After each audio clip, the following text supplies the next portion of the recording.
Once again आप देख रहे हैं जागो दुनिया सुंदर जमील और फारूक हसन के साथ। लेकिन इस वक्त हमारे साथ एक बहुत ही स्पेशल गेस्ट मौजूद है। सुंदर सर, वो गेस्ट जो है ना वो मेरे हम नाम है। अच्छा, अब मुझे इससे ज्यादा खुशी हो रही है। लेकिन मैं उतना मशहूर और उतना अहम नहीं हूँ जितने के हमारे मेहमान है। जनाब हमारे साथ मौजूद है डेप्यूटी कन्वीनर मुत्तहिदा कौमी movement, federal minister for overseas Pakistani, जनाब डॉक्टर फारूक सत्तार साहब। इनके हवाले से एक छोटा सा पैकेज देखेंगे। वैसे तो ये बहुत मशहूर है लेकिन फिर भी एक पैकेज देखेंगे, उसके बाद वापस आएंगे और आज बहुत सी मजे की बातें करेंगे डॉक्टर साहब के साथ। सो स्टे ट्यून्ड टू जागो दुनिया।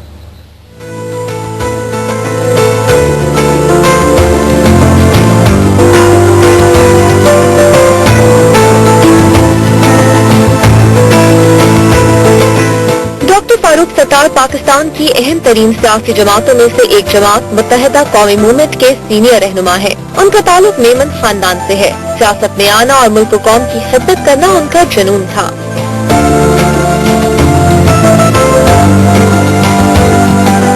कॉलेज के जमाने से ही आपने मुख्तलिफ फलाही कामों में हिस्सा लेना शुरू कर दिया। आपने सिंध मेडिकल कॉलेज से तालीम हासिल की और अल्ताफ हुसैन की शख्सियत से मुतासिर होकर उनकी पार्टी में शमूलियत अख्तियार कर ली।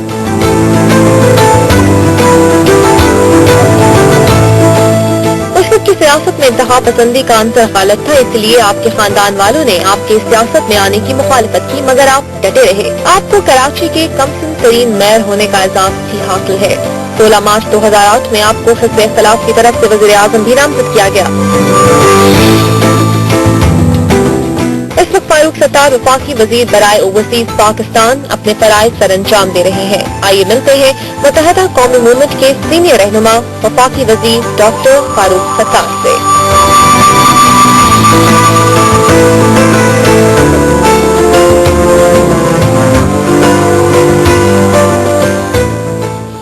वेलकम बैक टू जागो दुनिया। पैकेज आपने अभी भी देखा और जनाब डॉक्टर फारूक सत्तार साहब हमारे साथ मौजूद हैं। सर अस्सलाम वालेकुम। वालेकुम अस्सलाम। बहुत खुश आमदीद। Thank you for coming and taking out time. Thank you. अच्छा, फारूक भाई का हमेशा एक बहुत ही सीरियस और ऑब्वियसली जिस तरह की स्टेटमेंट भी देनी होती है, जिस तरह का ये काम करते हैं, एक बहुत ही सीरियस सा काम है। हमेशा एक सीरियस एंगल आपने कैमरे पे देखा होगा, घरों में बैठ के टीवी पे। आज हम चाहेंगे जरा इनकी लाइटर साइड जो है उसको भी थोड़ा सा बारे। डॉक्टर साहब सबसे पहले तो ये बताएं कि आप पढ़े लिखे वाले डॉक्टर हैं या इलाज करने वाले डॉक्टर? मैं तो ये समझता हूँ कि वो कहते हैं ना कि दर्द सर के वास्ते संदल बताते हैं तबीब, दर्द सर के वास्ते संदल बताते हैं तबीब, पिसना घिसना लगाना दर्द सर ये भी तो है। बात यह है कि आप जब इलाज कर रहे हो तो मरीज का कॉन्फिडेंस भी आपके ऊपर होना चाहिए। मसलन 60 सालों से जो कुछ भी हमारे यहाँ हो रहा है तो हमारा जो डॉक्टर है वही घिसी पीटी दवाइयाँ दे रहा है। कोई भी मर्ज हो उसके लिए वही लाल दवाई जो है वो मिल रही है।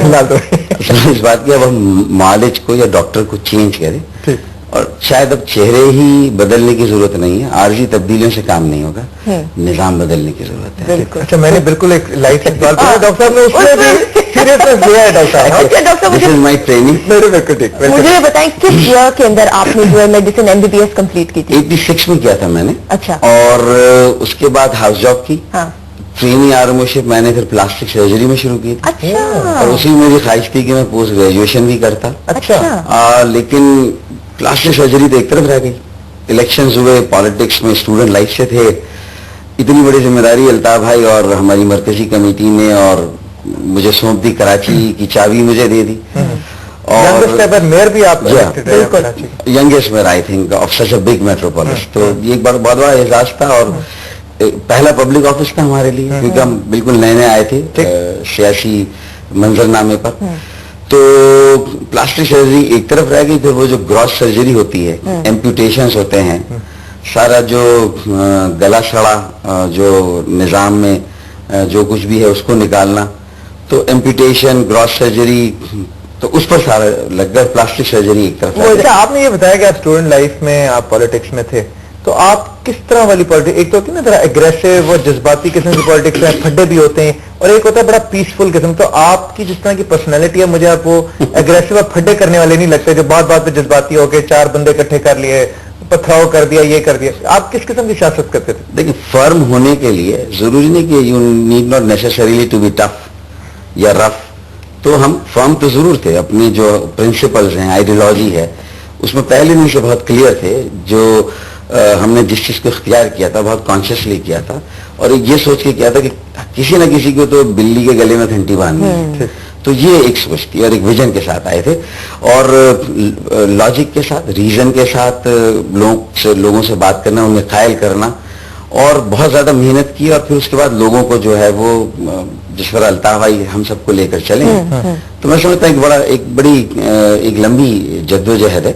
तो गो के वो जमाना मार्शल का था, जनरल ज़ियाउल का नया नया मार्शल लगा था, और हम इंटरमीडिएट करके जो है वो हमारे मेरा एडमिशन हुआ था सेंट मेडिकल कॉलेज में, और स्टूडेंट पॉलिटिक्स उस वक्त थोड़ी सी वो थी, लेकिन कुछ इलेक्शंस हुए थे यूनियन के, फिर यूनियन के इलेक्शंस खत्म हो गए, तो उस पर मूवमेंट हमारी चलती थी, तो उसमें सारी पॉलिटिकल पार्टीज एक साथ थी। अच्छा मुझे बताएं डॉक्टर साहब, मैं तो बचपन की बात हमेशा गेस्ट से पूछती, बचपन में शरारती थे या वो उन बच्चों में से थे जो एनके पेन के फिलोसॉफिकल बातें करते हैं, तो अम्मा बाप परेशान होते हैं कि ये बच्चा क्या बातें कर रहा है? नहीं, मेरे ख्याल में शरारती साइड भी है बचपन में। क्या शरारतें की थी फॉर एग्जाम्पल? बहुत सारी शरारतें होती थी। अब घर में जाहिर है कि वालिदैन को तंग भी करना, परेशान करना, पड़ोसियों को करते थे, घंटी बजा के भाग जाते थे। भी किया, उनके घरों में दरख्त लगे हुए हैं, वहां से आम चुराना, बादाम के दरख्त थे, सब कुछ, वो सारी चीजें। अच्छा। और फिर उसके बाद ये हुआ कि जब घर वाले और खासतौर पर वालिद साहब जब मुझे सजा देते थे और बाथरूम में बंद कर देते थे, टॉयलेट में, तो फिर मैं करता था कि वो उसका टैप खोल देता था, नल का। अच्छा, तो सारा टैप का पानी ये बचने का तरीका था। ये तो बड़ा चाल बताया। तो फिर वो खोलना पड़ता था। अच्छा, मजबूर होकर खोलना पड़ता। अच्छा, एक मुझे चीज है, कॉलेज के अंदर कभी ऐसा होता था क्लासेस बंक की, दोस्तों को कहा यार आओ चलते हैं जरा सिनेमा मूवी देखने चलते हैं, फलां एक्टर की फिल्म आ रही है वो देखनी है। ये सारे काम किए मेरे ख्याल में। उसके बगैर मैं नहीं समझता कि आप एक बड़ी एक्टिव वाइब्रेंट किस्म की एक आप लाइफ उस वक्त लोग एंजॉय करते हैं, लेकिन पढ़ाई के बाद एक कमिटमेंट था, और इसीलिए जो मेडिकल कॉलेज में पढ़ना जो है वो जाहिर है कि एक बहुत ज्यादा मेहनत तलब काम है। तो वहां पर यह है कि जो पॉलिटिकल जितने भी वर्कर्स थे मुख्तलिफ पार्टियों के, मेरे ख्याल में I was one of few कि जो मेरी सप्ली कोई नहीं आई थी, and I pass all professional exams अल्हम्दुलिल्लाह, सारे एक्स्ट्रा करिकुलर एक्टिविटीज के बावजूद। अच्छा, आई एम श्योर कि डॉक्टर साहब would be a very good orator, बचपन में भी स्पीचेस वगैरह बहुत होंगे, इस हवाले से इनसे बात करेंगे। इस वक्त मैं एक सवाल आपको बता दूं, आज का सवाल यह है जी कि डॉक्टर फारूक सत्तार ने MBBS, इन्होंने बता दी कि PhD वाले डॉक्टर नहीं है, MBBS वाले हैं। MBBS जो है वो किस ईयर में, किस साल में किया? सही सवाल का जवाब दें और आप जो है वो आप जीत सकते हैं मोबाइल फोन के हकदार होंगे, और डॉक्टर साहब अपने हाथों से आपको मोबाइल फोन देंगे। इससे बड़ी और क्या बात हो सकती है? सिर्फ और सिर्फ जागो दुनिया में आपको ये अपॉर्चुनिटी मिल रही है। कॉल करें ज्यादा से ज्यादा। अभी एक छोटी सी ब्रेक ले लें। छोटी सी हम ब्रेक लेंगे, हमने कहीं नहीं जाना क्योंकि डॉक्टर साहब भी मौजूद है, हम भी यहीं पे मौजूद है। स्टे ट्यून्ड, कीप वॉचिंग जागो दुनिया। हम यूं गए और यूं वापस आए। Welcome back once again. आप देख रहे हैं जागो दुनिया, सुंदर जमील और फारूक हसन के साथ, और इस वक्त हमारे साथ बहुत ही स्पेशल गेस्ट मौजूद हैं। डॉक्टर फारूक सत्तार साहब is there with us as well. और क्वेश्चन हमने किया जी, मोबाइल फोन का सवाल है, तो जल्दी से जल्दी कॉल करें और सवाल का जवाब। और फारूक आज इस साइड पे हैवी है। हाँ, मैं ये बता दूं, दो फारूक हो गए यहाँ पे। अच्छा फारूक भाई, मुझे ये बताएं, आप डेप्यूटी कन्वेनर हैं मुत्तहिदा के, और आप ऑलमोस्ट फेस ऑफ MQM है पाकिस्तान में, क्योंकि अल्ताफ भाई तो लंदन में सेटल है। मुझे ये बताएं कि आप में ऐसी कौन सी खूबी थी जो अल्ताफ भाई ने आपको अपॉइंट किया इस पोजीशन के लिए? अल्ताफ भाई उस वक्त जब ये लोकल बॉडीज के इलेक्शन हुए, जो हमारा पहला एक्सपीरियंस था इलेक्टोरल एंड डायरेक्ट पॉलिटिक्स में, तो एक लैंडस्लाइड विक्ट्री थी, लोग एक चेंज चाहते थे, और हमारे ज्यादातर बहुत यंग लोग थे। मैं भी 27.5 साल की उम्र में I was just nominated for the mayorship of Karachi, जो कि बहुत बड़ा एजाज था। उस वक्त Karachi was then more than 9 million, 1 crore की आबादी थी उस वक्त। 88 की बात है, अर्ली 88 जनवरी की बात है। तो उस वक्त देखिए हमारे यहाँ ये भी था कि जब हमारी सेंट्रल कमेटी ने ये तय कर दिया था, मैं उस वक्त सेकंड लेयर में आता था, फर्स्ट लेयर में हमारी सेंट्रल कमेटी थी, और अल्ताफ भाई उस वक्त जो थे पाबंद सलासल थे, वो जेल में थे। तो उनके पास लोग गए थे, उनसे मशवरा किया था, सबने मशवरा करके राय लेके, कुछ सीनियर लोग भी थे लेकिन मेरा नाम उन्होंने दिया। तो मेरे ख्याल में अल्ताफ भाई ने सबने मुझे जो इसके लिए सिलेक्ट किया था, उसकी शायद बड़ी वजह थी कि मैं I was very good at paper work, और मैं सारी चीजों का फॉलो अप रखना, उनका फीडबैक लेना, ऑर्गेनाइज करना, मैनेज करना, तो शायद ये मुझे ऐश था शायद दूसरे मेरे साथियों के दरमियान। And I only came to know जो एक आखिरी जो रात थी, अगले दिन ही इलेक्शन था और उस वक्त मुझे बुला के कहा गया जी आपको ये जिम्मेदारी दी जा रही है। तो it was so much of a pleasant surprise.